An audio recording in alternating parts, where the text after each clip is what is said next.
Welcome back to Ankit classroom. You all are here because every student deserves an easy learning. और आज के video में हम देखने वाले हैं स्टैंडर्ड 9th का चैप्टर 3 जिसका नाम है movement towards the new world. Basically हमने चैप्टर 2 में देखा था, चैप्टर 2 हमने पूरा कवर कर चुका है, प्लेलिस्ट के लिंक डिस्क्रिप्शन में दी हुई है। चैप्टर 2 के अंदर हमने देखा था वर्ल्ड वॉर के बारे में, जहाँ पर दुनिया दो हिस्सों में बट चुकी थी और दोनों एक दूसरे पर वॉर कर रहे थे। लास्ट में हमने देखा था कि कहीं ना कहीं अलाइड नेशंस और ये सारी बनाई गई थी जो कहीं ना कहीं अनसक्सेसफुल रही थी, यानी कि हमारे यहाँ पर वर्ल्ड पीस हो पाया नहीं था। वर्ल्ड पीस यानी कि दुनिया में कोई भी तरह की शांति देखने को मिली नहीं थी। और उसके बाद जर्मनी जैसी कंट्री जो फर्स्ट वर्ल्ड वॉर में ह्यूमिलिएट हुई थी, वो सब वापस वर्ल्ड वॉर 2 करना चाहते थे और उसी की वजह से कहीं ना कहीं वर्ल्ड वॉर 2 हुआ भी। और वो सारी चीज़ें हम इस चैप्टर के अंदर देखेंगे कि वर्ल्ड वॉर 2 कैसे हुआ, क्या फैक्टर्स थे, उसके अलावा कैसे वर्ल्ड वॉर की सिचुएशन खत्म हुई, यूएन का एस्टेब्लिशमेंट हुआ। ये सारी चीज़ें हम लोग इस चैप्टर के अंदर कवर करेंगे। स्टार्टिंग करते हैं global trends between the two world war. दो ऐसे वर्ल्ड वॉर्स में क्या ग्लोबल ट्रेंड चल रहा था। ग्लोबल ट्रेंड क्या बोलते हैं कि ये वेपन बना रहा है तो मैं भी वेपन बनाऊंगा, ये कुछ ट्रेड कर रहा है तो मैं भी ये ट्रेड करूंगा। इन सबको बोला जाता है, कहीं ना कहीं ट्रेंड बोला जाता है। After the first world war people become economically poor, the immediate governments in power were unsuccessful improving this condition.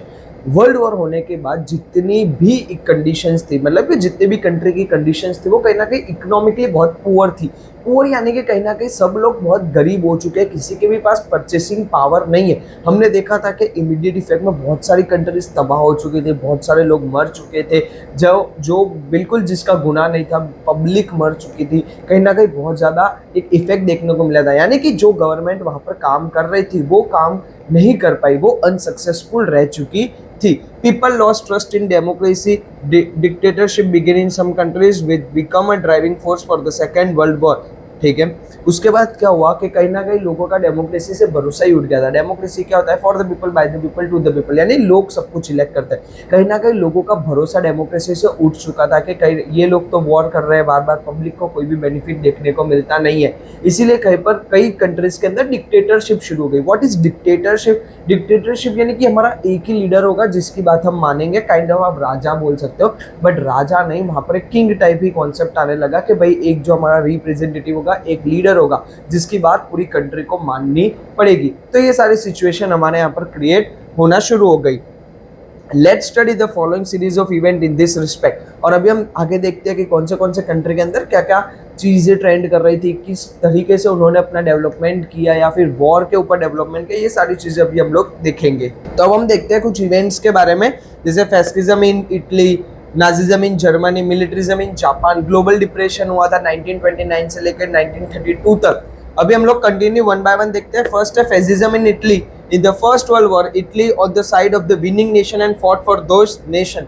First world war के अंदर इटली जो है वो बेसिकली ऐसे कंट्रीज के साथ था जो वहां पर जीते थे, यानी कि जो कंट्रीज जीती थी फर्स्ट वर्ल्ड वॉर, इटली उन्हीं के साइड से लड़ा था। It incurred a massive expenditure of $12 billion, और इसी की वजह से फर्स्ट वर्ल्ड वॉर के अंदर इटली का तकरीबन $12 बिलियन का एक्सपेंस हुआ था, यानी कि खर्चा हुआ था। Lost lives of 6 lakh soldiers, yet the other winning nation took over the decisive टेररिस्ट इग्नोरिंग इटली। ठीक है, और इटली के 6 लाख सोल्जर्स मर चुके थे, और इसी के बावजूद फर्स्ट वर्ल्ड वॉर जीतने के बाद भी इटली को हर एक कंट्री ने इग्नोर किया था, यानी कि इटली को कोई कंट्रीब्यूशन नहीं दिया था। इटली को कोई मतलब कि आपने देखा था कि फर्स्ट वर्ल्ड वॉर के अंदर जो कंट्रीज जीती थी उनको कुछ ना कुछ रिवॉर्ड मिला था, जो कंट्रीज हार चुकी थी इटली को उनमें से उन्होंने कुछ भी नहीं दिया था। तो इटली के इग्नोरेंस की वजह से ही Italy was angry and frustrated. Italy जो था वो कहीं ना कहीं बहुत ज़्यादा गुस्से में था, बहुत ज़्यादा फ्रस्ट्रेटेड था कि मैंने इतना सारा अपने 6 लाख सोल्जर्स की कुर्बानी दी, उसके अलावा $12 बिलियन का खर्चा किया, बट स्टिल उन्हें कुछ भी मिला नहीं था। Its nationalist feeling was hurt, for which Indian considered its government responsible and was more than eager to avenge this national humiliation as soon as possible। और इसी की वजह से इटली के अंदर रहने वाले लोगों को भी कहीं ना कहीं प्रॉब्लम होने में लगी थी। वो लोग अपने गवर्नमेंट से नाखुश थे कि आपने कुछ भी किया नहीं, और कहीं ना कहीं ये सारे प्रॉब्लम्स की वजह से इटली एक स्ट्रॉन्ग पावर बनता जा रहा था, यानी कि उसके अंदर गुस्सा बढ़ता जा रहा था, ईगरनेस था, जिसकी वजह से कहीं ना कहीं क्या इटली एक वो बोलते हैं ना कि बहुत गुस्से में है पर अभी तक कुछ बोल नहीं रहा, वैसे सिचुएशन में इटली था। In order to salvage Italy from such a dire situation, Benito Mussolini launched the fascist party, ठीक है। और ये सारे सिनेरियो से बाहर आने के लिए एक बंदा आ गया है जिसका नाम था बेनिटो मुसोलिनी। बेनिटो मुसोलिनी ने फैस्किस्ट पार्टी का लॉन्च किया इटली के अंदर। यानी कि हमारे यहाँ पर कैसे अलग अलग पार्टीज होती है, बीजेपी पार्टी है, कांग्रेस पार्टी है, आम आदमी पार्टी है, वैसे वहां पर उन लोगों ने फैस्किस्ट पार्टी का शुरुआत किया। He adopted a bundle of stick and eggs, a symbol of supremacy of a Roman emperor, as the symbol of his party। और उसने हमारे उसके जो पार्टी होती है, ठीक है, उसकी जो फैस्किस्ट पार्टी थी उसका सिंबल जो होता है वो सिंबल क्या रखा, तो बंच ऑफ स्टिक्स, ठीक है, बहुत सारी लकड़ियां एक साथ है। ये क्या शो करता है कि एक लकड़ी होती है तो टूट जाती है, बट जब बहुत सारी लकड़ियां होती है तो उसको तोड़ना मुश्किल है। तो ये उसका उन्होंने सिंबल बनाया था अपनी पार्टी का। Fascism has evolved from the Italian word fasces, which means absolute control of the state on all things। अब जो फैसिज्म नाम है, ठीक है, फैसिज्म नाम इटली के एक वर्ड से आया है जो है फैस्केज, जिसका मतलब होता है कि पूरी कंट्री पर रूल करना है, पूरी कंट्री का जितनी भी चीजें होती है वो एक पर्टिकुलर अपने हाथ में रखना, अपने कंट्रोल में रखना, ये सारे उसके मीनिंग होते हैं। Mussolini maxim was one party one leader. He give military training to his party volunteers who wore black uniform. Mussolini के वहां पर क्या था, वन लीडर वन रोल, यानी मैं एक ही लीडर हूँ और मेरी बात सारी जगह पर चलेगी। वहां पर ऐसे मल्टीपल लीडर्स की जरूरत नहीं थी। He give military training to his party volunteers who wore black uniform. और उसने क्या किया कि अपने जो वॉलंटियर्स थे, अपने जो पार्टी बनाई थी उसके जो वॉलंटियर्स थे उनको उन्होंने आर्मी ट्रेनिंग, मिलिट्री ट्रेनिंग देना शुरू किया। और उन सबका यूनिफॉर्म कौन से कलर का था, ब्लैक कलर का था। After coming to power Mussolini captured Rhodes and Dodecanese island from Turkey. और जैसे जैसे मुसोलिनी के पास और पावर आती जाए उसने तुर्की के दो आइलैंड रोदेस एंड दोदोकेंसी, जो दो नाम आइलैंड थे वो दोनों तुर्की के आइलैंड थे, और वो तुर्की के आइलैंड उन्होंने क्या किया, एक्वायर यानी कि कैप्चर कर लिया। He also won Albania, Abyssinia and Fiume port in 1924।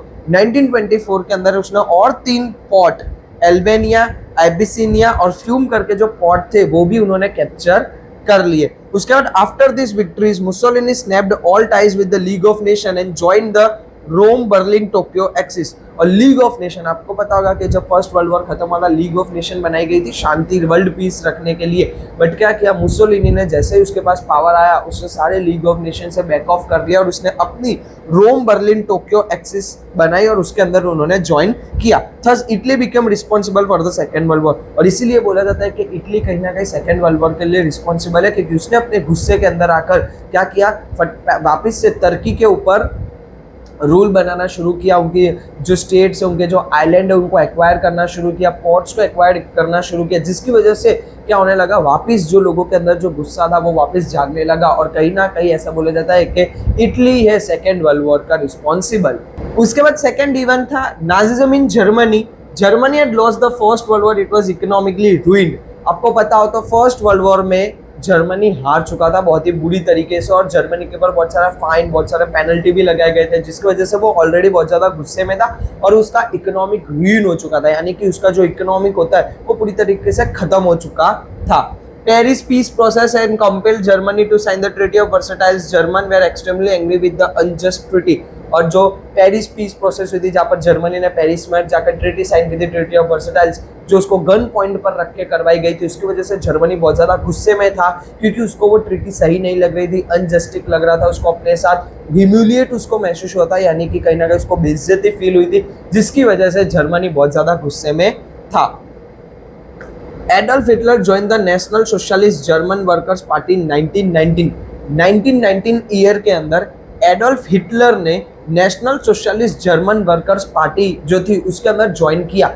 Adolf Hitler, बहुत आपने नाम सुना होगा कि ये तो हिटलर जैसा है, ये हिटलर जैसा है। Hitler is basically a term for a strictness, क्योंकि हिटलर जो था, एडल्फ हिटलर, वो बहुत ज़्यादा स्ट्रिक्ट था और उसने 1919 के अंदर क्या किया था, National Socialist German Workers Party को ज्वाइन किया था। This party came to be known as the Nazi Party, और बाद में ये पार्टी का नाम शॉर्ट हो गया नाजी पार्टी, बाद में इसको नाजी पार्टी के नाम से और ज्यादा फेमस हुई। The Nazi philosophy included nationalism and socialism. After the death of the German president Hindenburg, Hitler assumed the post and established his dictatorial rule. और जो नाजी पार्टी थी, ठीक है, उसका बेसिकली रूल था नेशनलिज्म एंड सोशलिज्म। वो लोग focus करते थे कि हमारा अपने नेशन पर फोकस करें, सोशलिज्म यानी कि आपस में कैसे अच्छे से रहना, ये सारी चीज़ों को वो प्रमोट करते थे। बट जब पार्टी के प्रेसिडेंट यानी कि नाजी पार्टी के जो प्रेसिडेंट थे जिनका नाम था हिडेनबर्ग, उनकी डेथ हो गई। उसके बाद एडोल्फ हिटलर आए उस पोजीशन पर और उन्होंने अपना डिक्टेटरशिप शुरू की, यानी कि उन्होंने अपनी जो स्ट्रिक्ट पॉलिसी थी वो करना शुरू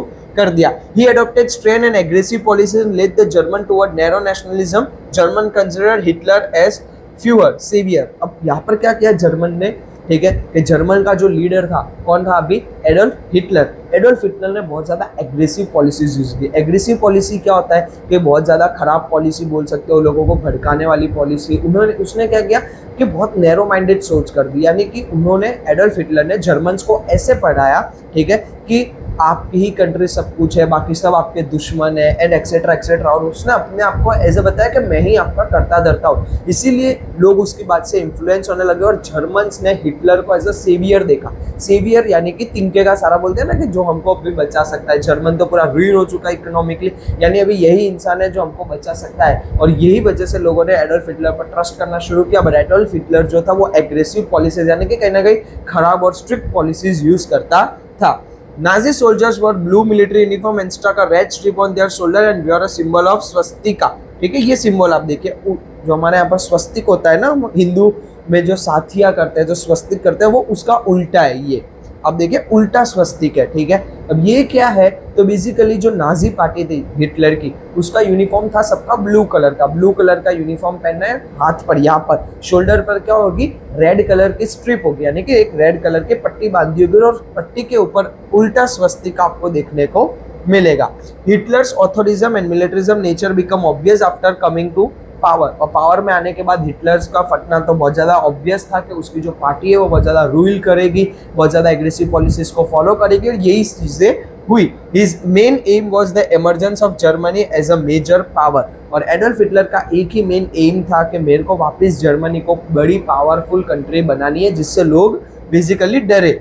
In the name of purification of German race, his policies were targeted at extremely Jewish, gypsies and mentally challenged people। Purification के नाम पर, प्योरिफिकेशन क्या होता है, तो एक कंट्री के अंदर वापस से नई इकोनॉमी डेवलप करना, वापस से सारी चीजें करना, प्योरिफिकेशन करना। ये प्योरिफिकेशन के नाम पर जो हिटलर था वो कहीं ना कहीं ऐसी पॉलिसीज यूज करता था जो लोगों के दिमाग को चैलेंज करे, ट्रिगर करे, ईगो हट करे। ठीक है, आज मैं आपको बोलूँ कि नहीं तेरे से तो हो ही नहीं सकता, तू तो इतने मार्क्स ला ही नहीं सकता, तो आप क्या सोचोगे, सर ने ऐसे कैसे बोल दिया कि इतने मार्क्स तो मेरे आएंगे ही नहीं, अब तो मैं ला के ही दिखाऊंगा।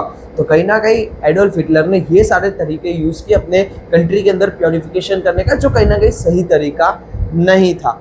By the end of Second World War, innumerable European Jews lost life, which is known as the Holocaust। Hitler's explosion, military actions against neighboring countries, and the policy of extremely certain groups led to the Second World War and become an important reason for the same। और वापस अगर हम second world war की बात करें तो second world war खत्म होते होते कहीं ना कहीं जर्मन्स ने बहुत ज्यादा लोगों को मार भी दिया था। ठीक है, कहीं ना कहीं यूरोपियन कंट्रीज को उन्होंने बहुत हार्म किया था। ठीक है, उसके बाद उस पर्टिकुलर सिनेरियो को हॉलोकॉस्ट बोला गया था, यानी कि जेनोसाइड बोला गया था। हिटलर के बारे में ये सारी चीजें, यानी कि हिटलर की ये एग्रेसिव पॉलिसी, वो अपनी जो नेबरिंग कंट्रीज थे यानी कि आसपास की जो कंट्रीज थे उनके साथ अच्छे से बिहेव नहीं करता था, कभी भी वॉर कर सकते हैं, या ट्रस्ट के इश्यूज थे। ये सारे रीजन भी है कि कहीं ना कहीं जर्मनी भी रिस्पॉन्सिबल था सेकेंड वर्ल्ड वॉर के लिए। ये सेकेंड वर्ल्ड वॉर का अभी हम लोग खाली देख रहे हैं कि सेकेंड वर्ल्ड वॉर होने के लिए कौन कौन सी कंट्रीज तैयार हो गए थे। जैसे हमने देखा इटली ने अपनी फैसिज्म पार्टी बनाई, ठीक है, जर्मन ने नाजी सिस्टम, ठीक है, यानी कि नाजी पार्टी आई जिसके अंदर एडोल्फ हिटलर उसके लीडर बने। कहीं ना कहीं ये सारे रीजन है सेकेंड वर्ल्ड वॉर क्या हुआ, कैसे हुआ, ये हम लोग इस चैप्टर के अंदर आगे कंटिन्यू करेंगे। नेक्स्ट जो इवेंट है वो है militarism in Japan. According to the Treaty of Versailles 1919, Japan got the benefit of the province of China। ठीक है, अब हम बात करते हैं ट्रीटी ऑफ वर्साइल्स के जो 1919 में हुई थी। उस टाइम पर जापान को बेनिफिट हुआ था कि चाइना के कुछ हिस्से थे, कुछ प्रोविंस थे, तो कहीं ना कहीं जापान को मिले थे। England and France distributed many regions of Germany between them. Japan was quite displeased with this. और हमने वापस अगर बात करते हैं कि जो जर्मनी का बंटवारा हुआ था, कि जर्मनी जब हार चुका था उसके कुछ प्रोविंस जो थे वो वापस मिले थे, तो इंग्लैंड और फ्रांस ने क्या किया था, आपस में ही सब कुछ बांट दिया था, जापान को कुछ भी नहीं दिया था। यही बात से इटली भी खफा था, यानी कि इटली को भी इसी बात से प्रॉब्लम थी कहीं ना कहीं जापान को भी इसी बात से प्रॉब्लम थी कि जो चीज मिल के वॉर हम सबने साथ में किया, हम जीते सब साथ में और आपने बेनिफिट बांट लिया। हाँ, जापान को चाइना के कुछ हिस्से मिले थे, वो बेनिफिट मिले थे, बट जर्मनी के जो हिस्से थे वो इंग्लैंड और फ्रांस ने आपस में बांट लिए थे और जापान इसकी वजह से कहीं ना कहीं थोड़ा नाखुश था। In the 1921-22 Washington meet, Japan had to agree to have only 35% of the English and American naval force। ठीक है, 1921 और 22 में वॉशिंगटन से उनकी मुलाकात हुई। ठीक है, जापान ने एग्री किया कि 35% जो उनका English and American naval force होगा, यानी कि कहीं ना कहीं जो उनका मिलिट्री आर्मी होगी या नेवल फोर्स जो होगा वो कहीं ना कहीं 35% अमेरिकन और इंग्लिश रहेगा। Japan also had to vacant the island of Sakhalin and Siberia. The Japanese youth was angry at this. During this time, there was election in Japan and the parties supporting militarism got the majority. और यहाँ पर क्या हुआ कि अब देखिए कि जो करंट पार्टी है उन्होंने एग्री किया कि 35% हम इंग्लिश और अमेरिकन लोगों को भी रखेंगे। ठीक है, उसके अलावा उन्होंने अपना आइलैंड्स जो है शकालिन और साइबेरिया जो आइलैंड है वो भी उनको देने का डिसाइड किया। और इसी की वजह से जापान का जो यूथ था, यानी कि जापान के जो यंगस्टर्स थे, उनको बहुत ज्यादा गुस्सा आया, उनको अच्छा नहीं लगा कि जो लोग ने हमारे साथ नाइंसाफी किया आप उन्हीं का सपोर्ट कैसे कर सकते हैं। और यही रीजन है कि जापान में उस टाइम पर वापस इलेक्शन हुए और वो पार्टी उस टाइम पर जीती जो पार्टी मिलिट्री को सपोर्ट करती थी, यानी कि जो वॉर करना चाहती थी, ऐसी पार्टीज जापान के अंदर जीती। The military nationalism of Japan adopted the policy of expansionism. Japan did not get a permanent place in the league of nation. और यही रीजन था कि जापान जो था वो एक्सपोनिज्म करना चाहता था, यानी कहीं ना कहीं अपने आप को बढ़ाना चाहता था, अपने पावर्स को बढ़ाना चाहता था, पावरफुल बनना चाहता था, जिसकी वजह से जापान जो है वो भी लीग ऑफ नेशन का परमानेंट मेंबर नहीं रहा। यानी कि लीग ऑफ नेशन जो शांति बनाने के लिए रखा था उसमें से जापान भी कहीं ना कहीं एग्जिट हो चुका था। The western countries could not stop the imperialist activity of Japan. Japan captured Manchuria and established Manchukuo government 1932।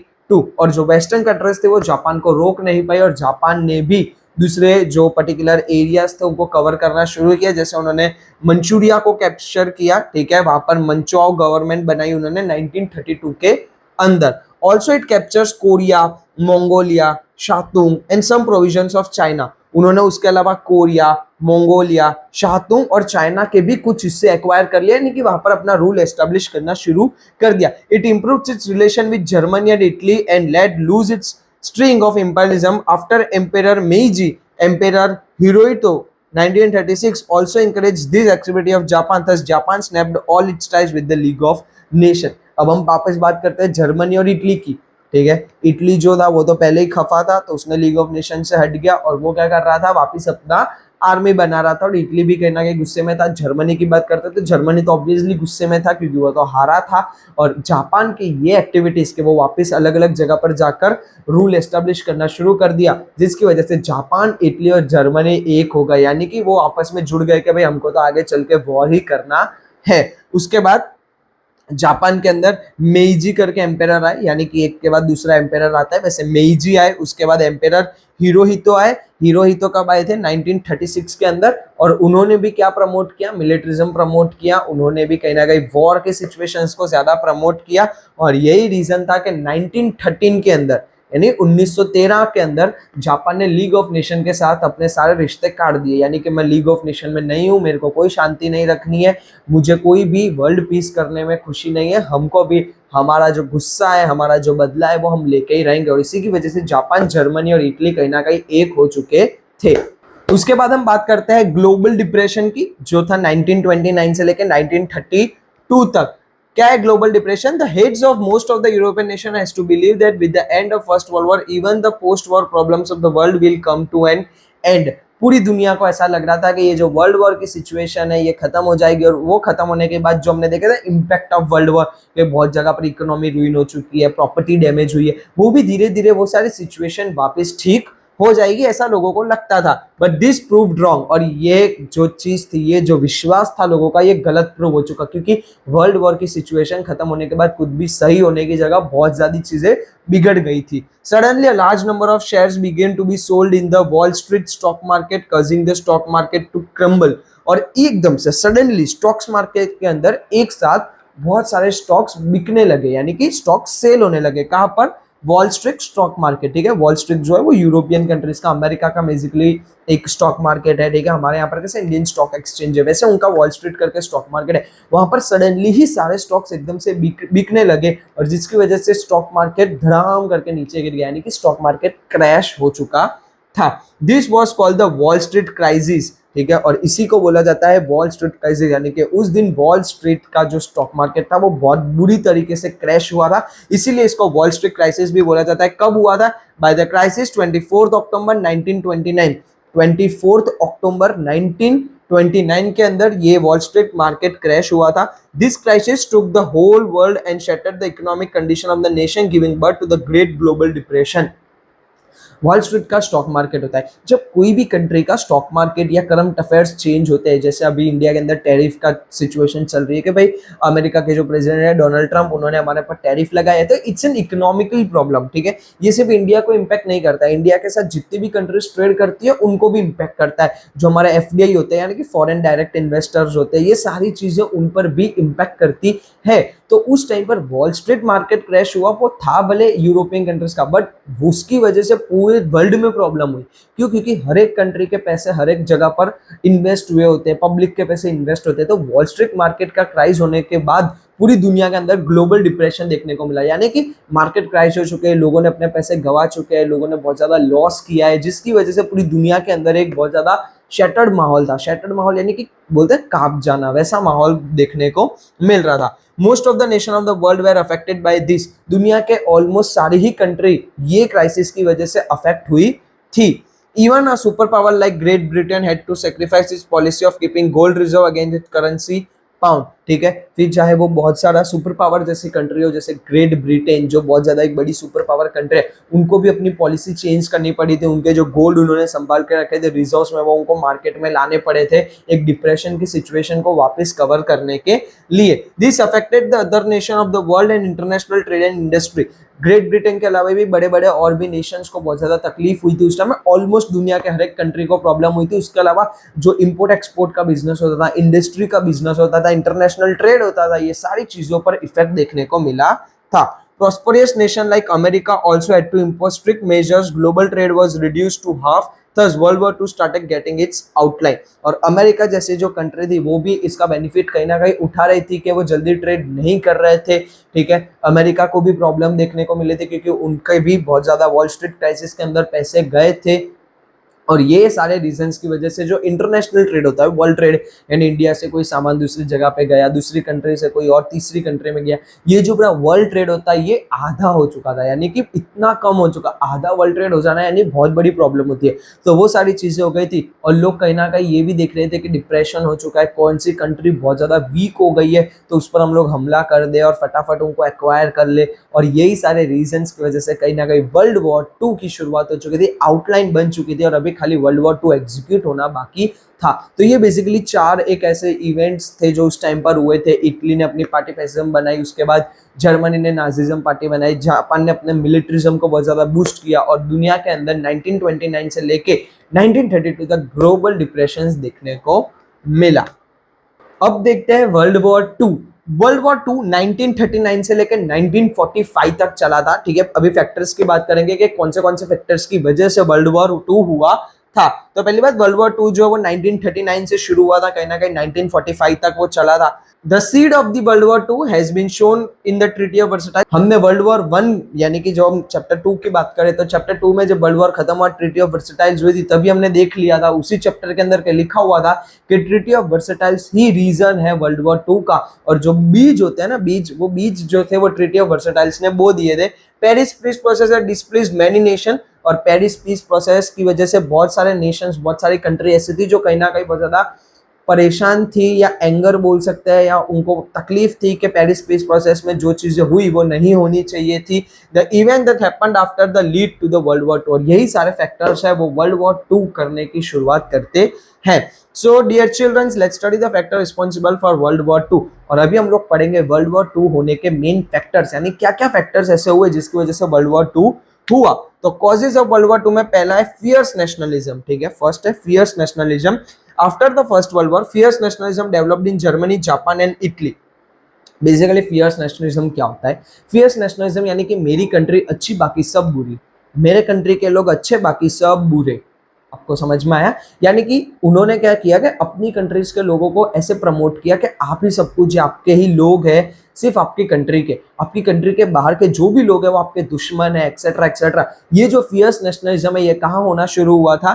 Germany, Japan और Italy. German could never forget and overcome the treaty of Versailles. और उसकी बात करें अगर Germany की, तो Germany तो first world war हारा था बहुत बुरी तरीके से, उसको बहुत ज्यादा बेइज्जती हुई थी, ह्यूमिलिएट किया गया था, गन पॉइंट पर रखकर ट्रीटी ऑफ वर्साइल्स साइन करवाई गई थी, जिसकी वजह से जर्मन वो ट्रीटी कभी भी भूल सकता नहीं था। Consequently, Hitler captured some provision of Austria and Ciscovalia following his Nazi philosophy that German must get all those provinces where Germans were staying। ठीक है, अब हिटलर का अपना अलग ही चल रहा था। हिटलर ऐसा बोल रहा है कि वो सारी जगह जर्मन्स की होनी चाहिए जहां पर जर्मन लोग रहते हैं। यानी कि सपोज ये कंट्री के अंदर जर्मन के थोड़े लोग रहते हैं तो भाई वो पर्टिकुलर हिस्सा तो हमारा ही होना चाहिए। और इसी की वजह से उसने ऑस्ट्रेलिया और सिस्कोवालिया ये दो जगह जो है वो तो उसने कैप्चर कर भी ली थी, यानी कि वो उसने एडॉप्ट कर ली थी। उसके बाद उसका ऐसा था कि जहां जहां पर जर्मन्स रहते हैं वो जगह हमको हमारी होनी चाहिए, वो वहां पर हम लोग अपना rule बिठाएंगे।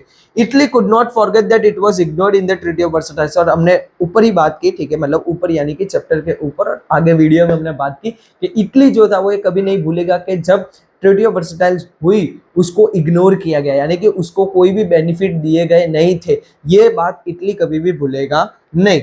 Under the leadership of the Fascist Party, Mussolini started this fierce nationalism, adopted imperialist policies। ठीक है, और हमने देखा कि ऊपर जो फैसिस्ट पार्टी बनी उसके जो मुसोलिनी करके जो उसके लीडर थे, वो मुसोलिनी ने क्या करना शुरू कर दिया था? फियर्स नेशनलिज्म करना शुरू कर दिया था, यानी कि लोगों को बताना शुरू कर दिया था कि आपकी ही कंट्री के साथ ऐसा हुआ है, वैसा हुआ है, देखो हमारे साथ इन लोगों ने क्या किया, जिसकी वजह से लोगों के अंदर और क्या हो, आग जगे, यानी कि लोग भड़के कि भाई नहीं हमारे देश के साथ ऐसा कैसे हो गया। तो ये सारे फियर्स नेशनलिज्म करना शुरू कर दिया। On the other hand Japan to give into imperialism, thus world peace was in danger. और जापान जो था वो भी मिलिट्री को प्रमोट कर रहा था, और यही रीजन है कि पूरी जो दुनिया थी वो वापस डेंजर के अंदर आ गई थी इन तीन बेसिकली कंट्रीज की वजह से। सेकंड आता है ग्रुपिज्म। ग्रुपिज्म क्या होता है कि एक पर्टिकुलरली सोशल होता है, सोशल आपका क्लासरूम होता है, ठीक है, क्लासरूम के अंदर छोटे छोटे ग्रुप्स डिवाइड होते हैं, फिर एक ग्रुप दूसरे ग्रुप से जलता है, ये सारे प्रॉब्लम्स होती है ना, इसको ग्रुपिज्म बोला जाता है। Since France was always afraid of Germany after the first world war, it entered into the treaty with Belgium, Poland, Romania and सिस्कोवालिया। ठीक है, अब फ्रांस जो है वो बेसिकली डरा हुआ था जर्मनी से। क्यों डरा हुआ था? क्योंकि उसको पता था कि फर्स्ट वर्ल्ड वॉर के बाद जर्मनी को इतना टॉर्चर तो कर दिया, इतना प्रेशराइज तो कर दिया ट्रीटी ऑफ वर्साइल्स में, पेरिस पीस प्रोसेस के अंदर, बट कहीं ना कहीं फ्रांस को जर्मनी से ये डर लग रहा था कि ये अगर फटा, यानी कि ये अगर बैकफायर हुआ तो कहीं ना कहीं हमको बहुत ज्यादा तकलीफ होगी। तो फ्रांस ने अपने सेफ के लिए किसके साथ ट्रीटी करना शुरू कर दिया? बेल्जियम, पोलैंड, रोमानिया और सिस्कोवालिया, ये चार कंट्रीज के साथ बेसिकली उसने अपनी जो ट्रीटी बोलते हैं ना कि वो ग्रुप बहुत ज्यादा स्ट्रांग हो रहा है कि जर्मनी, इटली और जापान जैसे अच्छे अच्छे कंट्रीज उसके साथ आ चुके हैं, तो मैं भी अपना क्या करूं, टीम बनाना शुरू कर दूं। तो उन्होंने क्या किया? अपनी टीम बनाना शुरू कर दिया। इटली साइन ट्रीटी विद सिस्कोवालिया, Yugoslavia, Romania, Hungary, Greece, Turkey and Australia. अब देखते हैं किसने किसके साथ ट्रीटी साइन की। इटली जो थी उसने किस किस के साथ ट्रीटी साइन की? सिस्कोवालिया, यूगोस्लाविया, रोमानिया, हंगरी, ग्रीस, तुर्की और ऑस्ट्रिया, इसके साथ ट्रीटी किसने साइन की? इटली ने साइन की। Second, Russia sign treaty with Germany, Turkey, Lithuania and Iran. Russia ने किसके साथ ग्रुप बनाया? Germany, Turkey, Lithuania and Iran, इन चार कंट्रीज के साथ रशिया ने अपना ग्रुप बनाया। Italy form the Rome Berlin Tokyo axis group with the support of Germany and Japan. Italy ने अपना एक नया ग्रुप बनाया, ग्रुप का नाम क्या था? Rome Berlin Tokyo axis group. Support कौन कर रहा था इटली को? तो जर्मनी और जापान उसको सपोर्ट कर रहे थे। England and France form another group with democratic values. Germany signed a non aggressive treaty with Russia. ठीक है, इंग्लैंड और फ्रांस की अगर बात करें तो वो अपने अलग ग्रुप्स बना रहे थे, अपने डेमोक्रेटिक कंट्रीज बना रहे थे, ज्यादा पावरफुल होने की कोशिश कर रहे थे। और वहीं पर अगर हम बात करें जर्मनी की, तो जर्मनी ने रशिया के साथ नॉन एग्रेसिव ट्रीटी साइन की थी। नॉन एग्रेसिव ट्रीटी यानी कि जर्मनी रशिया पर जल्दी कोई भी हमला करेगा नहीं, यानी कि आप भी सेफ, मैं भी सेफ, ठीक है, हम दोनों दोस्त दोस्त, ठीक है, हम कोई भी झगड़ा करेंगे नहीं। Thus, a whole atmosphere of fear spread in the whole world. This factor to give an impetus to the world war. और ये सारे जो ग्रुप्स बने हैं, ठीक है, मतलब ये जो कंट्रीज अपने अपनी ट्रीटी साइन करी है कि तू मेरा दोस्त, हम दोनों मिलकर उसको मारेंगे, वो बोल रहा है हम तीनों मिलकर उसको मारेंगे, ये जो पर्टिकुलर सिनेरियो क्रिएट हुआ है ये भी कहीं ना कहीं सेकेंड वर्ल्ड वॉर का रीजन ही है, यानी कि फैक्टर है, उसका एक कॉज है कि सेकेंड वर्ल्ड वॉर इन वजह से हुआ था। नेक्स्ट जो फैक्टर है उसकी बात करते हैं militarism. On one side, efforts were being made to maintain peace after the First World War, where on the other side, European nations were competing for emulation. ठीक है, बात करते हैं अगर मिलिट्रिज्म की। मिलिट्रिज्म यानी क्या होता है कि आर्मी को बढ़ावा देना, हथियार बनाते रहना, ये सारी चीजें। एक तरफ जो यूरोपियन कंट्रीज थी वो वर्ल्ड पीस कर रही थी, यानी कि पूरी दुनिया में शांति होनी चाहिए, हमने लीग ऑफ नेशन बनाया है, सबको पॉलिसीज फॉलो करनी है। और वहीं पर दूसरे साइड वो लोग क्या कर रहे थे, एक हथियार वगैरह बना रहे थे, आर्मी अपनी एक्सपांड कर रहे थे। यानी आप बोल रहे हो कि वर्ल्ड पीस भी होना चाहिए और आप बाद में आर्मी और हथियार भी बना रहे हो, तो ये कहीं ना कहीं गलत चीज थी। The production of more and more weapons increased in all European nation. जितने भी यूरोपियन कंट्रीज थी उसके अंदर हद से ज्यादा वेपन्स बनना शुरू हो गया था, यानी ये बॉम्ब, वो बॉम्ब, ये न्यूक्लियर पावर, ये हथियार, ये सारी चीजें डे बाय डे और ज्यादा बढ़ती जा रही थी। War weapons better than the others were being manufactured. ऐसा बोला जाता था अगर इसने ये बॉम्ब बनाया ना, मैं इससे और अच्छा बनाऊंगा, मैं इससे और अच्छा बनाऊंगा, मैं इससे और अच्छा। यानी लोग एक दूसरे को कम्पीट कर रहे थे वेपन्स बनाने के लिए। एक कंट्री की बात चल रही है यहाँ पे, पब्लिक ने, अलग अलग कंट्रीज क्या कर रही थी, एक कंट्री से दूसरी कंट्री से ज्यादा स्ट्रॉन्ग वेपन्स बनाने का ट्राई कर रही थी। Some nation like Russia and Germany begin compulsory military training. Germany और रशिया जैसी कंट्री ने बोल दिया कंपलसरी मिलिट्री ट्रेनिंग, यानी कि देश में जितने लोग रहते हैं उन सबको मिलिट्री की ट्रेनिंग लेनी होगी। All nations began including more man into navy, air force and army. जितनी भी जेंट्स कैटेगरी थी, यानी कि मैन कैटेगरी थी, वो लोग क्या कर रहे थे, ज्यादातर सबको या तो नेवी फोर्स में भेज रहे थे, एयर फोर्स में भेज रहे थे, या आर्मी के अंदर भेज रहे थे। In the east Japan increase its military force. अगर ईस्ट की बात करें, यानी कि कंट्री के ईस्ट की बात करें, तो जापान जो था वो अपने मिलिट्री पावर को बहुत ज्यादा स्ट्रॉन्ग कर रहा था। हमने आगे भी देखा कि जापान जो था वो क्या कर रहे थे, उसके एम्परर्स मिलिट्री को ज्यादा सपोर्ट दे रहे थे। Finally the world war two had been declared when England and France tried to equip themselves with war weapons. और ये ऑफिशियली डिक्लेयर हो गया कि जब इंग्लैंड और फ्रांस ने अपने जो बोलते हैं ना कि वेपन्स को लाइनअप करना शुरू किया, लाइनअप यानी कि वेपन्स को बाहर निकालना शुरू किया, लोगों को दिखाना शुरू किया, फिर कहीं ना कहीं थ्रेट देते हैं कि हम आप पर ये हमला कर देंगे, वो कर देंगे, वेपन्स या आर्मी की एक्टिविटी बढ़ा देना, ये सारी चीजें करके कहीं ना कहीं ये ऐसा प्रूव हो गया था कि अभी इंग्लैंड और फ्रांस भी इस वॉर के अंदर इंक्लूड हो रहे हैं। उसके बाद आता है फोर्थ, आता है failure of league of nation. ये सबसे मेन फैक्टर है, लीग ऑफ नेशन जो इन्होंने शांति के लिए बनाया था ना कि हम लीग ऑफ नेशन बनाएंगे जो शांति रहेंगे, ये कहीं ना कहीं तकलीफ वाला हुआ जब ये फेल हो गया। अगर ये फेल हुआ नहीं होता, हर एक कंट्री की वहां पर बात सुनी होती और समझी होती, रिपीट कर रहा हूँ, हर एक कंट्री की अगर बात सुनी होती और समझी होती तो लीग ऑफ नेशन कभी भी फेल होता नहीं। बट अनफॉर्चुनेटली ये फेल हो चुका था। In order to establish peace after the first world war, the league of Nation was form, but neither could it become a supreme organisation having sovereignty over other nation of the world, nor did it have its own army to make the nation follow its principle. अब first world war खत्म होने के बाद league of nation बनाया गया था पूरी दुनिया में शांति रखने के लिए। दो प्रॉब्लम हुई, एक ये इतना सुप्रीम नहीं बन पाया, यानी कि ये ऑर्गेनाइजेशन लीग ऑफ नेशन इतना बड़ा नहीं बन पाया कि लोग इसकी बात माने। ठीक है, आज अगर वर्ल्ड ट्रेड ऑर्गेनाइजेशन है, यूएन, अभी तो यूएन आया है, यूएन के बारे में हम इसी चैप्टर के अंदर देखेंगे। यूएन अगर कुछ भी बोलता है तो पूरी दुनिया उनकी बात मानती है। लीग ऑफ नेशन वो नहीं बन पाया। लीग ऑफ नेशन कहीं ना कहीं थोड़ा बहुत बोलते हैं पार्शियलिटी और ये सब चीजों की वजह से लीग ऑफ नेशन सुप्रीम नहीं बन पाया। तो एक ये प्रॉब्लम थी, और दूसरा सुप्रीम नहीं बन पाया वो तो ठीक है, बट लीग ऑफ नेशन की अपनी कोई आर्मी नहीं थी कि वो ऐसा बोले कि आप हमारी बात मानिए वरना हम हमारी आर्मी आप पर एक्शन लेंगे। वो एक्शन लेने के लिए भी लीग ऑफ नेशन के पास कोई आर्मी नहीं थी, यानी कि ना वो बड़ी बन पाई ना उसके पास आर्मी थी, यानी कि कोई भी ऐसा मेजर फैक्टर नहीं थे कि लोग लीग ऑफ नेशन की बात माने या उससे डरे। Member nations were not obligated to take their problems to the League of Nations or to accept the judgmental pass. लोग यानी यहाँ पर लोग यानी पब्लिक की बात नहीं चलती, लोग यानी कि कंट्रीज, ठीक है, अलग अलग कंट्रीज जो है वो अपनी प्रॉब्लम लीग ऑफ नेशन के पास लेके जा ही नहीं रही थी। ठीक है, आपको पता है कि लीग ऑफ नेशन कोई सॉल्यूशन लाने ही नहीं वाले हैं। ठीक है, या सॉल्यूशन लाते भी है तो आप उसको मानने ही नहीं वाले हो। तो लोग क्या करते थे, लोग यानी कंट्री क्या करती थी, जो उनको ठीक लगता है वो करेंगे। हमको भाई ठीक लग रहा है हम हमला करेंगे, हमको ठीक लग रहा है हम हमला नहीं करेंगे। लीग ऑफ नेशन के पास कोई भी प्रॉब्लम लेके जा नहीं रहा था, और अगर जाता है और लीग ऑफ नेशन कोई जजमेंट देती है कि आपको ये नहीं ये करना चाहिए, तो लोग वो भी बात मान नहीं रहे थे, यानी कि ना उसके पास जा रहे थे, और जा रहे थे तो उसकी बात भी मान नहीं रहे थे। बाइट मैनी नेशन है mood out of the league of nation, और ये रीजन था कि बहुत सारे लोगों ने लीग ऑफ नेशन छोड़ दिया, यानी कि हमको आपके लीग ऑफ नेशन मेंबर में नहीं रहना है, हम हमारी तरीके से हमारी कंट्री देख लेंगे। Initially Russia and Germany snap their ties with the league of nation, और उसके बाद जर्मनी और रशिया ने भी अपने जो लीग ऑफ नेशन के साथ रिलेशन थे, वो जो मेंबर थे लीग ऑफ नेशन के, वो उन्होंने तोड़ दिए कि भाई अभी हमको आपके लीग ऑफ नेशन में नहीं रहना। Later Italy and Japan moved out because Italy had capture Abyssinia, Japan and attack Manchuria, ठीक है। उसके बाद इटली और जापान को भी लीग ऑफ नेशन से बाहर आना ही पड़ता, क्योंकि लीग ऑफ नेशन था वर्ल्ड पीस के लिए। यहाँ पर पहले से ही दोनों ने हमला कर रखे थे, इटली ने एबिसिनिया को कैप्चर करके रखा था, जापान ने मंचूरिया कैप्चर करके रखा था, जिसकी वजह से उन्होंने तो पहले ही शांति भंग कर चुके हैं वो लोग, तो वो लोग भी बाद में लीग ऑफ नेशन से निकल गए। Germany has snatched away some province of सिस्कोवालिया, और सिस्कोवालिया कंट्री के कुछ जो हिस्से थे, कुछ जो जगह थी, वो जर्मनी ने कैप्चर कर ली थी। Still the league of nation could do nothing, और फिर भी इतना सब हो गया, यानी इटली ने भी कोई एक जगह ले ली, जापान ने भी कोई एक जगह ले ली, जर्मनी ने भी कोई एक जगह ले ली, यानी कि वॉर करके ली होगी, ऐसे तो दान में दी नहीं होगी। ये सब करने के बाद भी लीग ऑफ नेशन कुछ बोला ही नहीं, लीग ऑफ नेशन चुप है, तो ये तो गलत है ना। लीग ऑफ नेशन अगर वहां पर कुछ बोलते तो मे बी कहीं ना कहीं सिचुएशन हैंडल हो जाती, पर लीग ऑफ नेशन कुछ नहीं बोले। The greed for power almost several nation become stronger in the league of nation, it could not stop groupism, this was the biggest failure of the league of nation. League of nation के जितने भी member थे वो सब लालच में आ चुके थे, यानी कि जितनी कंट्रीज थी उन सबको स्ट्रॉन्ग बनना था। लालच किसकी थी? सुप्रीम पावर की, कि मैं सबसे बड़ा, नहीं मैं सबसे बड़ा। इसी चक्कर में लीग ऑफ नेशन में किसी ने भी कोई चीज रोकी नहीं कि हाँ करने दे उसको, बाद में हम भी करेंगे, करने दे उसको हम भी करेंगे। ये सारे रीजंस थे, ग्रुपिज्म कभी रुका नहीं, अलग अलग ग्रुप्स बनते रहे, और यही बिगेस्ट फेलियर था कि जिसकी वजह से लीग ऑफ नेशन कहीं ना कहीं पूरी तरीके से फेल हो गया।